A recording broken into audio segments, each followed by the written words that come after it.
Okay, hey, my name is Andrew Malazzi. I'm here in the Lumens booth at InfoComm 2025.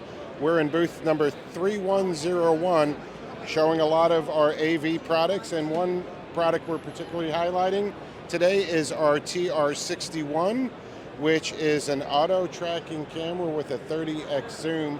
And one of the cooler features that this product has, it's a dual lens camera. You've got a panoramic camera on the bottom and a tracking PTZ camera on the top.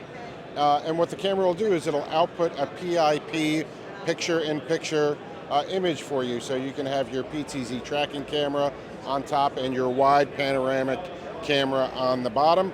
You can switch these. You can also send them out as independent sources. So you can send one of the lenses out on SDI, you can send the other one out on HDMI if you like, or USB.